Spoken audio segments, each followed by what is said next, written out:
Il est 7h42. Les matins de France Culture. Guillaume Erner. Collapsologie, vous savez, cette science de l'effondrement, identitarisme, pessimisme. Notre époque est-elle déraisonnable? Et puis, autant le dire, déraisonnablement pessimiste? C'est la question que pose Perrine Simon-Naoum. Bonjour, vous êtes philosophe, directrice de recherche au CNRS, professeure attachée au département de philosophie de l'École normale supérieure et directrice de collection aux éditions Odile Jacob. On vous doit de nombreux ouvrages, réflexions sur l'histoire juive, sur André Malraux, sur les passeurs d'Orient. Et là, vous signez, Perrine Simon-Naoum, Les déraisons modernes aux éditions de l'Observatoire. Cette pandémie a-t-elle libéré les forces déraisonnables dans notre société ? Bonjour Guillaume Erner. Je pense que cette pandémie ne les a pas libérées, elle les a révélées. Elle les a révélées parce qu'elle a montré, si vous voulez, notre incapacité finalement à nous emparer des événements autrement que pour les subir. C'est-à-dire que ce qu'annoncent les collapsologies, dont je traite dans mon ouvrage, c'est que la catastrophe arrive. Et il est évident que la pandémie leur est apparue, et est apparue à l'opinion en général, comme une illustration de cette catastrophe.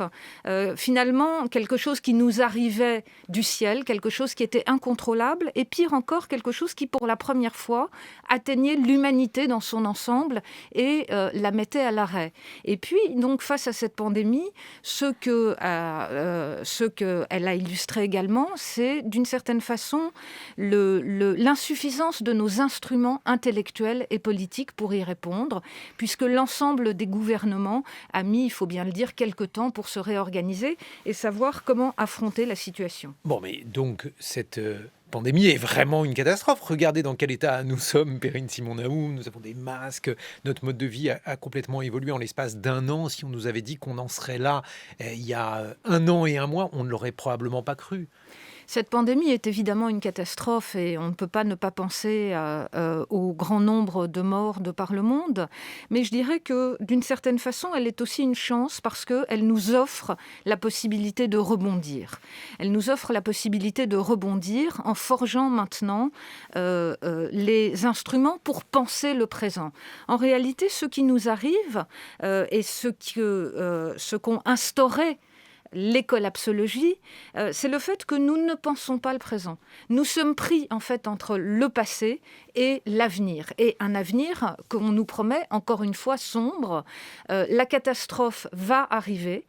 On ne peut rien faire pour l'éviter et quand bien même on ferait quelque chose, ce serait encore pire parce que nous ne ferions que hâter son advenu.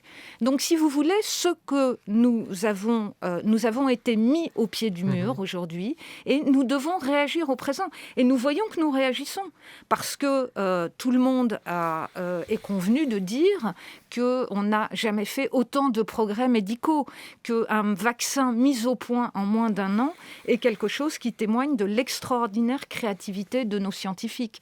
Donc, si vous voulez, il faut voir comment on entend la catastrophe. La catastrophe, l'humanité en a vécu d'autres. Et évidemment, on a fait beaucoup de parallèles entre la pandémie et la grippe espagnole ou d'autres formes de pandémie, la peste noire.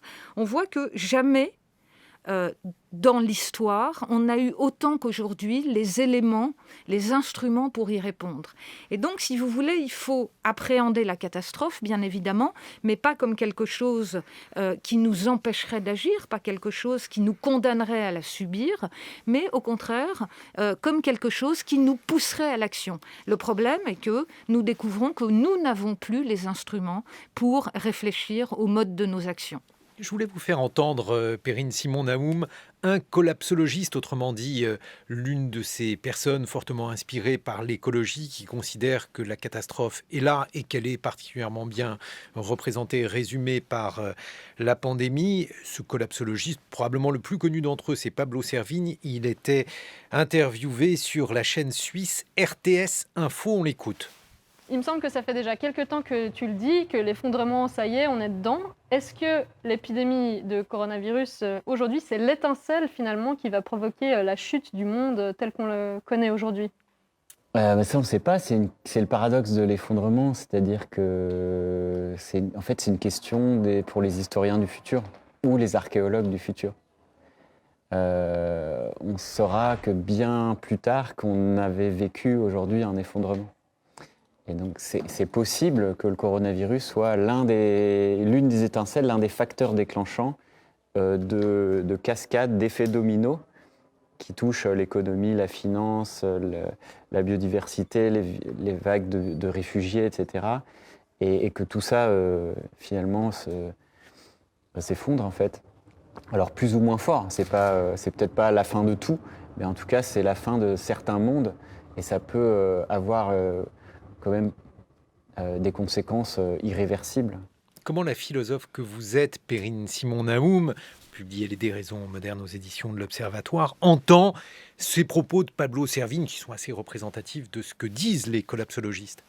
Oui, alors effectivement, je l'entends dans son paradoxe. D'abord, la collapsologie annonce l'effondrement, annonce la catastrophe, mais évidemment, elle doit toujours être démentie, parce que sinon, nous ne serions plus là pour l'annoncer.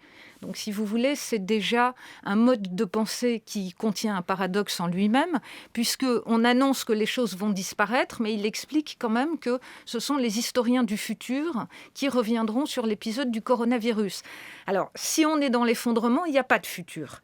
Et en fait, il reprend ce terme d'effondrement d'un géographe anthropologue bien connu qui s'appelle Jared Diamond, qui a publié un livre en 2005, d'où vient d'ailleurs ce titre, Collapse, effondrement, et qui montrait la disparition des sociétés. Alors, ce qui est très intéressant également dans la manière dont Pablo Servigne, qui a quand même un peu évolué, je dois le dire, puisque vous voyez que là, il n'annonce pas une catastrophe planétaire, il dit, voilà, on va vers un effondrement, mais peut-être que ça se fera en plusieurs stades. Ce qui est très symptomatique aussi de cette pensée, c'est la manière dont elle considère l'ensemble de nos sociétés comme un tout et la manière dont elle relie ensemble à la fois ce qui a trait à la démographie, ce qui a trait à la science, ce qui a trait à la politique, ce qui a trait à l'économie.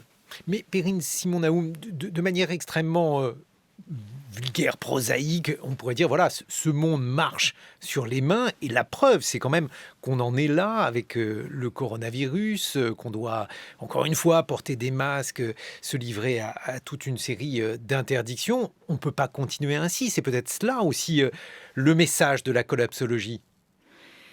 Si c'était son message, alors ce serait un message positif, mais son message est en réalité négatif, c'est-à-dire que ce que font Pablo Servigne et Raphaël Stevens, qui coécrit avec lui, c'est en fait d'annoncer la catastrophe, mais de ne jamais dire, d'une part, comment on pourra l'éviter, d'autre part, dans l'extrait que vous venez de passer, il annonce peut-être un monde futur, mais il ne se prononce jamais sur la manière dont ce monde futur sera organisé.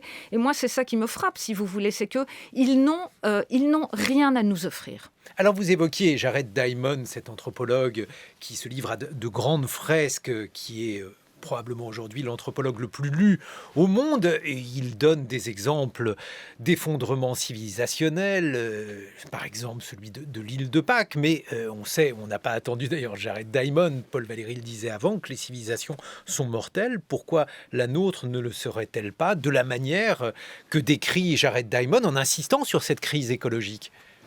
Je suis ravie que vous parliez de Paul Valéry parce qu'effectivement, Paul Valéry dit que les civilisations sont mortelles, mais il donne une porte de sortie. Cette porte de sortie, c'est l'esprit. Parce qu'effectivement, toutes les civilisations ont rencontré des difficultés. Les civilisations ont connu des massacres, des famines, des guerres, mais nous sommes toujours là.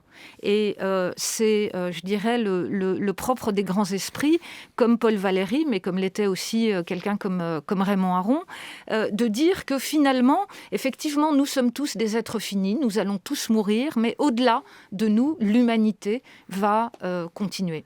Mais justement, lorsqu'Aron parlait des désillusions du progrès, est-ce qu'on n'est pas précisément là-dedans, Perrine Simon-Naoum, dans cette manière donc d'être désenchanté par rapport à cette société qui nous promettait une mondialisation heureuse, la possibilité aussi de nous guérir. Et là, on voit quand même, c'est quelque chose d'extrêmement intense, le fait de voir que on ne sait pas grand-chose finalement sur ce virus, on a du mal à lutter contre lui, les hôpitaux sont débordés. Est-ce que ça n'est pas la suite de ce pessimisme aronien ? C'est pas vraiment un pessimisme, c'est-à-dire que, si vous voulez, nous avons des limites et nous devons vivre avec. Et c'est là où l'histoire et la philosophie peuvent nous servir, c'est-à-dire effectivement à les accepter, mais aussi à chercher à les dépasser. Donc si on en reste, comme font les collapsologues, dans un pessimisme noir, effectivement, on ne bouge plus et on attend que la catastrophe nous tombe dessus. D'ailleurs, il y a une fable de Pierre-Henri Castel, psychanalyste et philosophe que j'aime beaucoup, qui s'appelle Le mal qui vient, et qui décrit comme ça, un petit peu à la façon de Voltaire, de façon ironique, un monde où, comme on attendrait la catastrophe, eh bien, on se ficherait complètement de ce qui va se passer et on profiterait au maximum sans penser à l'avenir des générations futures. Alors, ce qu'il y a d'intéressant chez Jared Diamond notamment, c'est qu'en fait, il dépeint l'humanité en grands blocs et en grands mouvements, des mouvements qui dépassent les consciences individuelles et justement les choix que nous pouvons chacun faire. Alors, il donne de grands déterminismes, par exemple, la capacité ou non de domestiquer certains animaux. Il nous renvoie aussi non seulement à notre finitude, mais au fait qu'on habite une terre avec des ressources, des climats, des choses qui changent. Est-ce que là aussi, ça n'est pas avec le réchauffement climatique qu'on se rend compte finalement que des visions à la Diamond nous remettent un peu à notre place ? Mais nous remettre à notre place, moi je pense qu'au contraire, il faut privilégier plutôt l'homme que l'humanité. C'est vrai, vous avez raison, les récits de Diamond, et nous en sommes très familiers parce que nous vivons dans un monde qu'on nous dépeint sans arrêt sous les couleurs de la mondialisation, notamment de la mondialisation économique.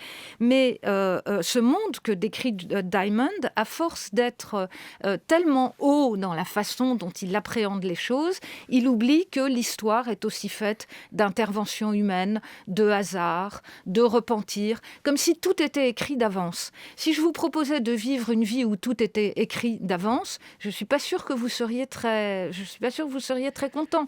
Donc, si vous voulez, il y a évidemment du vrai dans ce que dit Diamond, et c'est un grand esprit, et c'est quelqu'un qui a fait une formidable vulgarisation, mais il y a un moment où, si vous voulez, cette forme de rationalité, et c'est ce que j'appelle les déraisons modernes. Il ne faut pas croire que les gens qui déraisonnent n'ont pas de raison.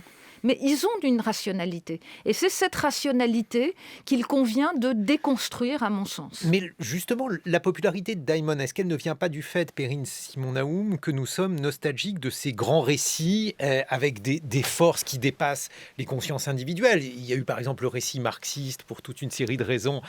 Celui-ci a plus de difficultés qu'hier à s'imposer, et il nous reste des récits collectifs, comme par exemple le récit écologique, collapsologiste, ce que dit Diamond. Est-ce que ça n'est pas quelque chose de profondément désirable, alors que, je ne sais pas, Raymond Aron, finalement, il ne livre pas un sens de l'histoire, il combat même l'idée de sens de l'histoire.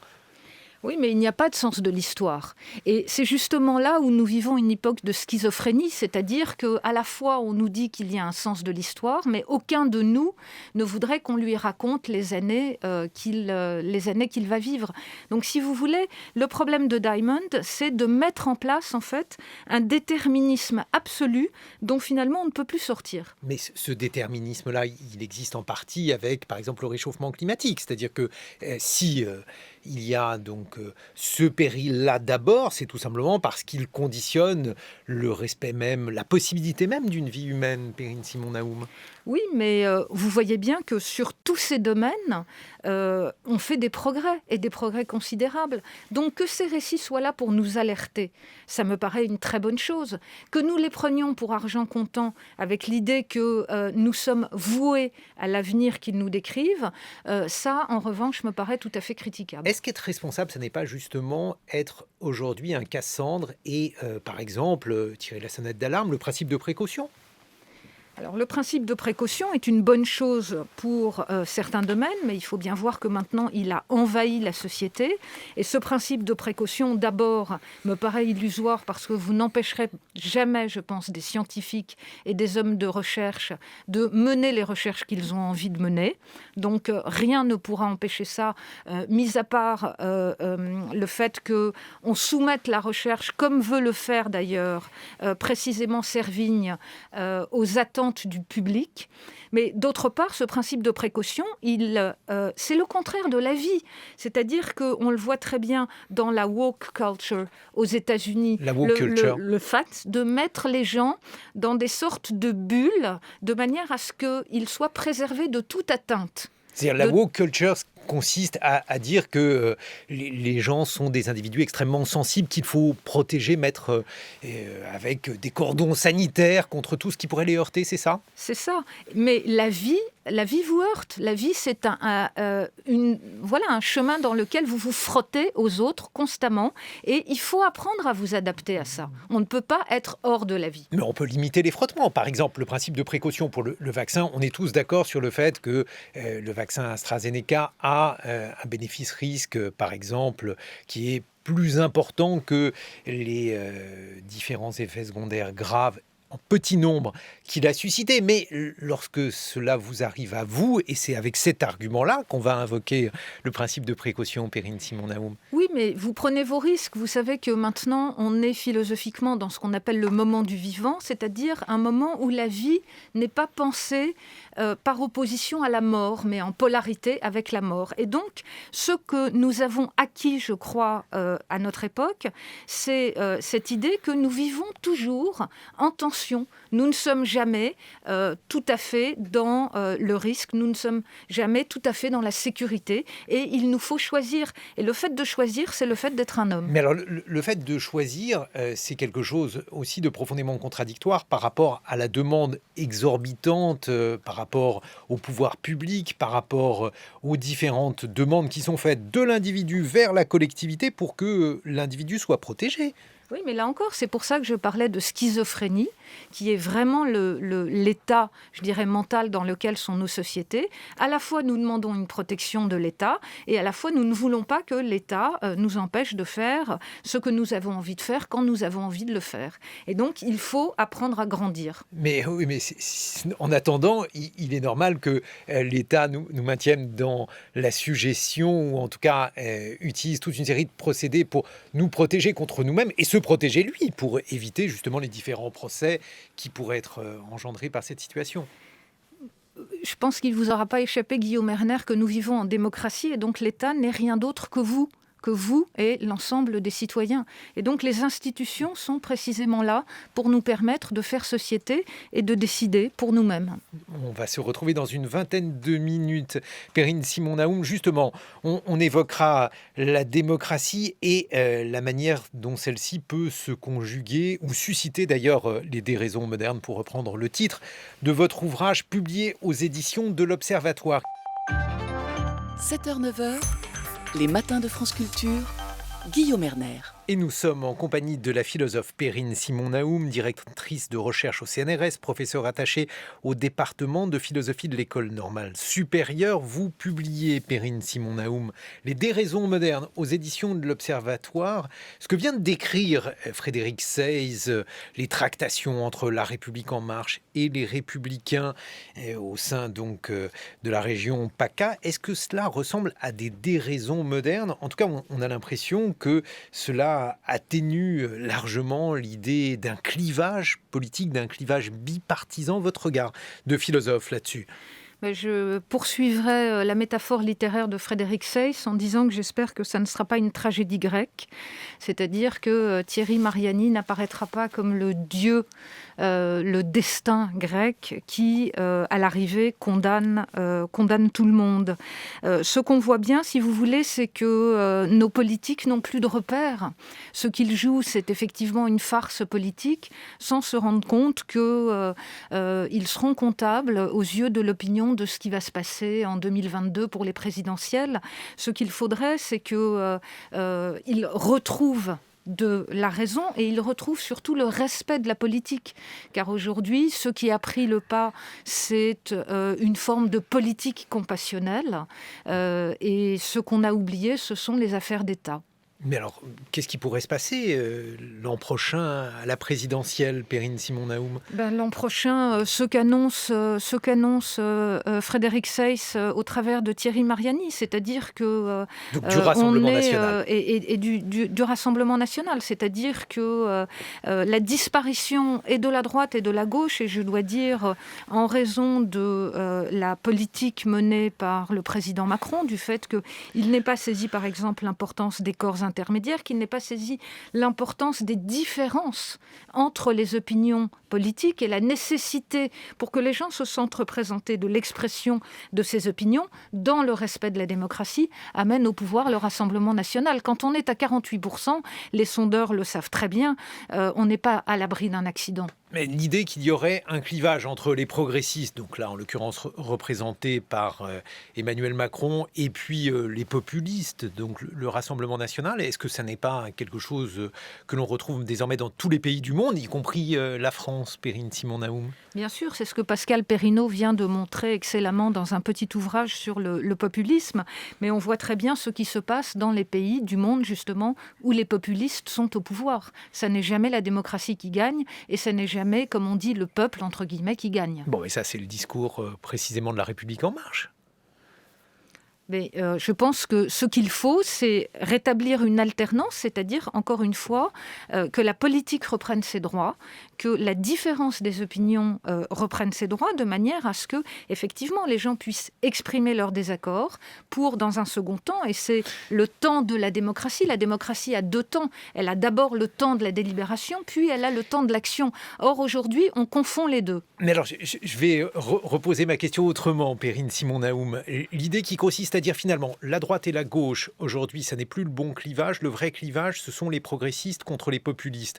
Vous êtes d'accord ou pas avec Ah oui, je suis d'accord, parce qu'effectivement, la politique, si elle n'est pas morale, et si elle ne doit pas être morale, est une référence néanmoins aux valeurs. Et ces valeurs, ce sont celles de la liberté, ce sont celles de la démocratie.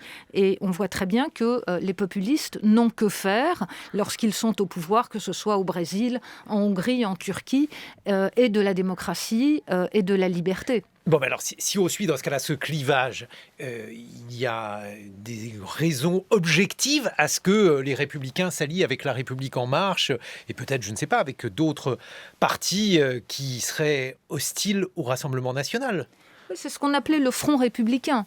Et le Front républicain a fonctionné dans l'histoire de France, ça on le sait. Chaque fois qu'il y avait un danger précisément contre les institutions parlementaires et les institutions démocratiques. Et alors, par ailleurs, Perrine Simon-Naoum, puisque vous évoquiez Raymond Aron tout à l'heure, effectivement, pour Aron, le règne de la politique n'est ni celui de la morale, ni celui des bonnes actions. Donc, le président de la République En Marche, dont on voit bien l'intérêt dans la manœuvre, a raison d'agir comme il agit.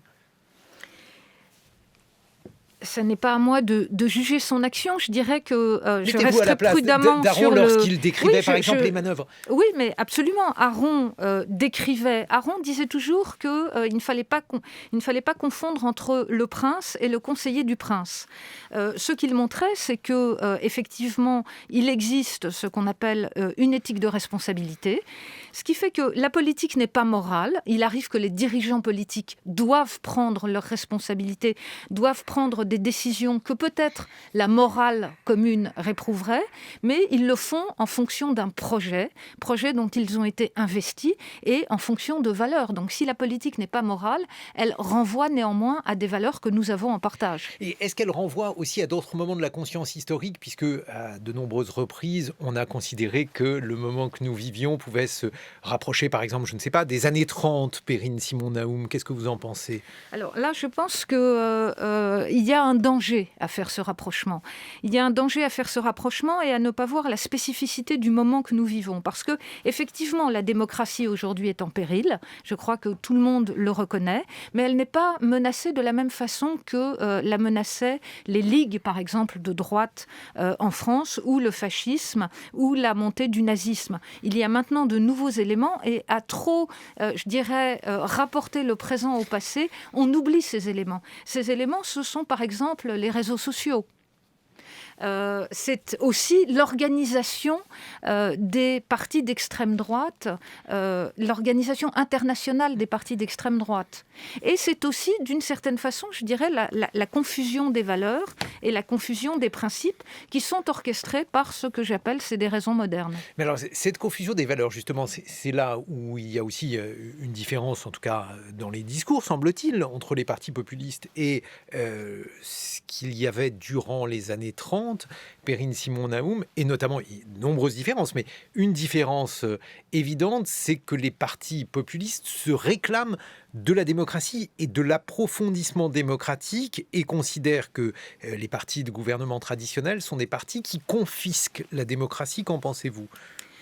Je pense qu'il serait urgent d'analyser leur discours justement pour leur répondre.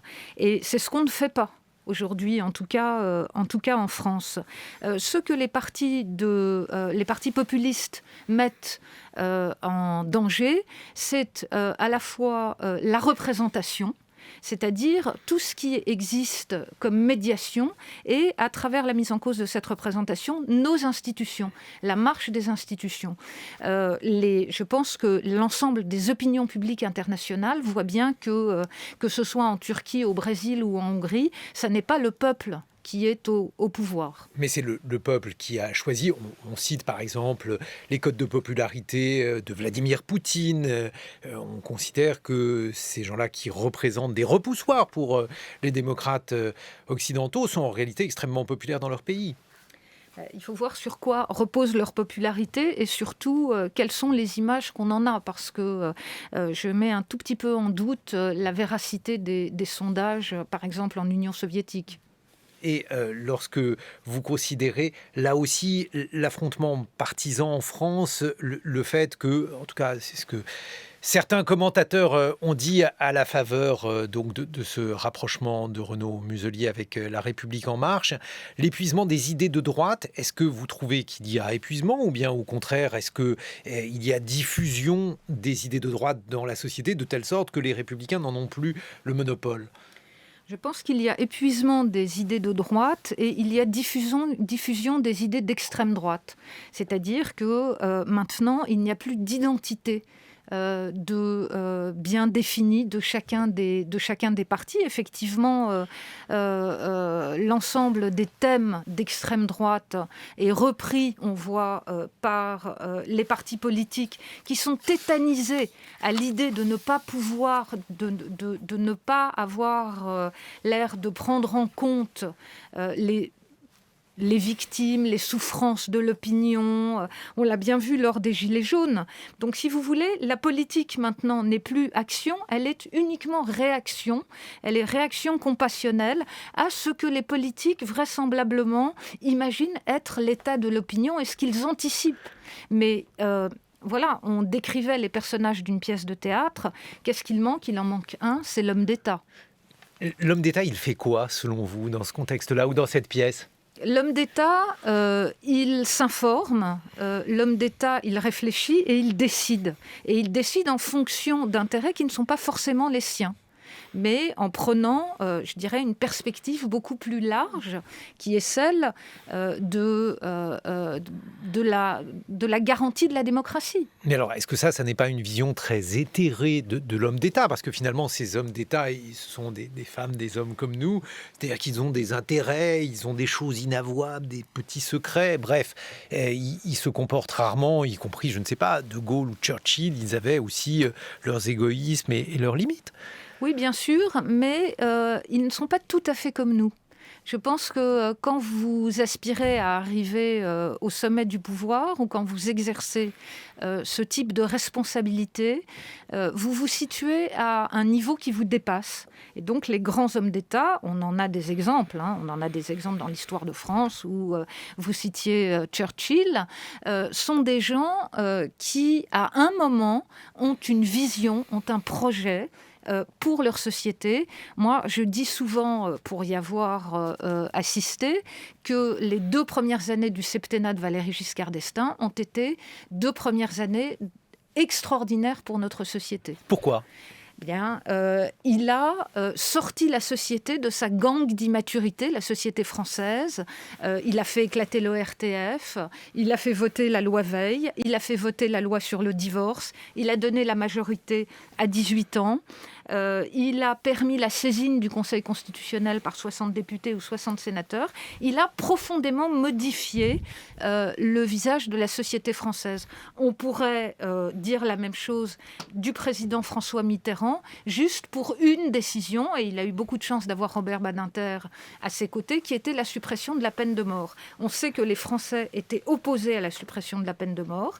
Eh bien, François Mitterrand, à ce moment-là, a pris une décision d'homme d'État. C'est sans doute le seul moment où il l'a fait. Mais alors, pourtant, dans les deux cas, je ne vais pas vous renvoyer Aron à chaque fois, Perrine Simon-Naoum, mais Aron était plutôt critique vis-à-vis de Valéry Giscard d'Estaing. Il disait que c'était un président qui n'avait pas le sens du tragique.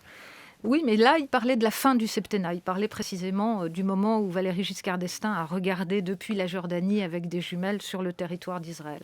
Et puis, pour l'abolition de la peine de mort, est-ce qu'on ne peut pas considérer qu'il y a malgré tout une sorte de tendance historique qui s'observe d'ailleurs dans la plupart des pays, pas dans tous les pays, mais malgré tout, à l'échelle européenne, on le voit clairement quand même. Non, je ne crois pas. Je ne crois pas. Et vous voyez ce qui se passe aujourd'hui justement autour des sondages, autour de la question de la peine de mort, pour le rétablissement de laquelle beaucoup de Français se prononcent. Je crois, pour avoir vécu moi-même à côté d'un père qui a fait changer la société de l'accouchement sans douleur à la loi sur la contraception, à la loi sur l'avortement, qu'il y a des hommes qui changent la société. Ça peut être des hommes d'État, ça peut être des artistes, ça peut être de grands intellectuels comme Raymond Aron. Et alors, dans la galerie des hommes d'État dont il est question dans l'actualité, Perrine Simon-Naoum, il y en a un qui, semble-t-il, est plus problématique que les autres, c'est Napoléon. Que pensez-vous de la manière dont on devrait célébrer ce bicentenaire ? Alors, je ne suis pas une spécialiste de Napoléon, mais on voit bien que les polémiques actuelles symbolisent exactement ce que j'essaye de décrire dans mon livre, c'est-à-dire une sorte de polarisation. Napoléon a été un homme d'État qui a beaucoup de choses à son actif, notamment l'administration de la France, notamment ça a été au départ l'homme de la Révolution. Il a porté la liberté au-delà des frontières françaises, il a émancipé les Juifs dans les territoires où ceux-ci ne l'étaient pas.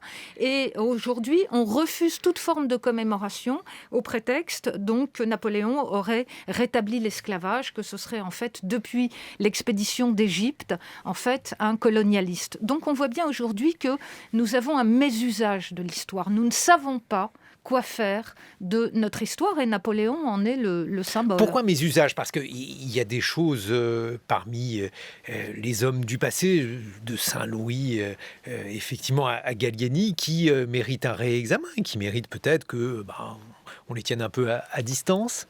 Oui, mais c'est ce que dit l'histoire. L'histoire est toujours critique. La puissance de l'histoire, c'est justement cette force d'autocritique, le fait qu'elle se remette toujours en question. Or, nous évoquions tout à l'heure Jared Diamond et Yuval Noah Harari. Un anthropologue et Yuval Noah Harari, qui est considéré historien comme le global. penseur le plus important de notre temps. Voilà, les bras m'en tombent. Qu'est-ce qu'ils font ? Justement, ils nous décrivent un récit unique. L'histoire n'est jamais unique. L'histoire est toujours plurielle.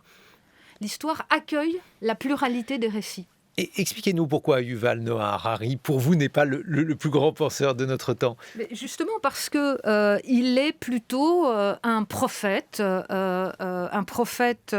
comme on les aime aujourd'hui, c'est-à-dire que c'est quand même la seule personne que je connaisse qui puisse tout à fait sérieusement décrire en 2 volumes l'histoire de l'humanité dans l'ensemble de ses domaines, aussi bien économiques, sociétaux que politiques ou intellectuels. Et on voit bien que à la fin, ça déraille un peu parce que dans ses leçons sur le 21e siècle, finalement, il aboutit à dire d'une part que l'intelligence artificielle va surpasser l'intelligence de l'homme et surtout, il aboutit à donner son avis, je dirais, sur ce qui va nous arriver dans le siècle qui vient, ce qui n'est pas la figure, l'image que je me fais personnellement d'un historien sérieux. Mais les grands prophètes, justement, ont eu leurs heures de gloire. Je ne sais pas, il y a eu Marx, par exemple, comme tentative d'histoire globale, mais il y en a eu d'autres. Alors aujourd'hui, ils sont un peu oubliés. Arnold Toynbee, par exemple. Le fait qu'il y ait aussi une place pour cette histoire globale avec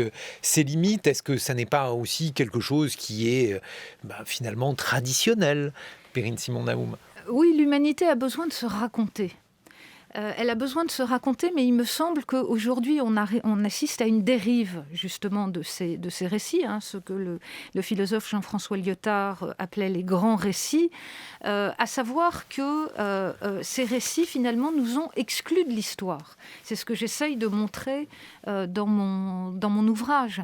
Ces récits, à force de donner des causalités uniques, à force de montrer que nous sommes le jouet des forces de la nature, ou de forces techniques que nous aurions déclenchées et dont nous n'aurions plus maintenant le contrôle, finalement nous réduisent à être les victimes d'une histoire que nous n'arrivons plus à faire. Alors l'autre tendance que vous décrivez dans Les déraisons modernes, votre livre publié aux éditions de l'Observatoire, Perrine Simon-Naoum, et c'est une tendance qui semble en partie opposé à cette droitisation de la société que vous évoquiez, parce qu'il y a, je vous cite, une sorte de bien-pensance avec un retour, je cite une phrase de votre ouvrage, de conformisme auquel les moralisateurs voudraient nous contraindre. Mais justement, est-ce que ça n'est pas la tendance inverse de cette droitisation ? C'est une tendance politiquement inverse, c'est-à-dire que sur l'échiquier politique, on pourrait dire que ce sont des courants identitaristes, décoloniaux qui se situent à gauche ou à l'extrême gauche du spectre politique. Ce qu'on ne voit pas, c'est qu'ils sont au moins autant réactionnaires que les courants d'extrême droite, dans la mesure où ils nous enferment dans des identités. Si vous êtes un homme, vous êtes un prédateur sexuel, et comme je suis une femme, je suis une victime désignée de vous, homme prédateur sexuel. Donc, ils nous enferment dans des identités sans voir que d'abord, nos identités sont plurielles, et ensuite que nous pouvons même nous appuyer sur ces identités pour les subvertir de l'intérieur. Alors, d'où vient justement, selon vous, cette déraison identitariste ? Cette déraison identitariste, elle vient de la difficulté que nous avons, et je l'ai dit tout à l'heure, à nous rapporter à notre propre histoire. C'est-à-dire que finalement sont apparues progressivement sur le champ du débat dans le champ du débat politique des catégories qui se définissaient comme les oubliés de l'histoire. Alors il y a parmi elles évidemment les femmes, il y a aussi les descendants des peuples colonisés, et finalement ce sont ces catégories qui sont considérées à la fois, je dirais, comme des catégories totalitaires, c'est-à-dire enfermées les unes sur les autres, et des catégories opposées, des catégories adverses, qui constituent aujourd'hui le débat intellectuel comme un débat qui est extrêmement violent. C'est-à-dire un débat où vous ne pouvez prendre place, vous ne pouvez être entendu que si vous parlez plus fort que l'adversaire. Alors, les réunions en non-mixité, les questions liées à la pensée décoloniale, bref, ces différentes questions qui sont soulevées, elles le sont principalement à gauche. Qu'est-ce que ça révèle, Perrine Simon-Naoum, sur le clivage actuel ou sur l'état de la gauche ? Sur l'état de la gauche, c'est plutôt affligeant, mais je dirais que ça dépasse évidemment Pourquoi affligeant ? Expliquez-nous. La seule gauche. C'est-à-dire que je crois que c'est l'effet du fait que la gauche n'a pas, depuis une trentaine d'années, en tout cas en France, su s'emparer de la réalité, su réagir à la réalité des faits, pas seulement les faits politiques, mais je dirais aussi les faits sociaux. Et devant cet effet de déréalisation, finalement, ce qui reste, c'est la langue. Et donc, on considère que vous vous définissez par le discours que vous tenez. Non pas par les actions que vous faites, non pas mais par votre histoire et par le discours que vous tenez. Et ce discours, encore une fois, il a un but, il faut décrédibiliser l'adversaire.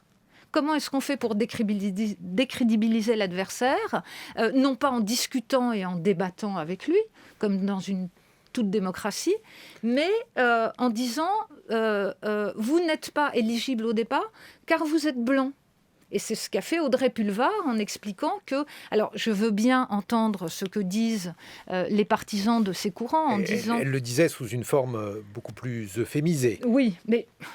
Bon, enfin, ça revenait néanmoins... Elle disait qu'à titre personnel, elle n'appréciait pas tellement cela, mais qu'elle comprenait que certaines personnes aient envie de le faire. Oui, alors c'est l'argument qu'on entend souvent, à savoir qu'il y a la nécessité de cet entre-soi pour des gens qui ont été exclus de la parole, d'arriver à la prendre. Car sinon, ils sont trop inhibés. Moi, je rappellerai quand même que les plus grands écrivains noirs américains, que ce soit James Baldwin ou Toni Morrison, ont choisi de parler de la condition noire à travers la littérature. Ils ne sont pas restés à l'intérieur de leur communauté. Bon, mais c'est deux choses différentes parce qu'il y a eu, par exemple, des réunions de femmes depuis des années avec notamment le MLF où les hommes étaient interdits. Et puis, d'un autre côté, il y a des écrivains qui, eux, écrivent évidemment pour tous. Perrine Simon-Naoum. Mais ce ne sont pas deux choses, je pense, différentes. Je trouve qu'il y a quelque chose... vous ne pouvez pas exclure... c'est une mauvaise représentation du monde que de dire on reste dans un entre-soi.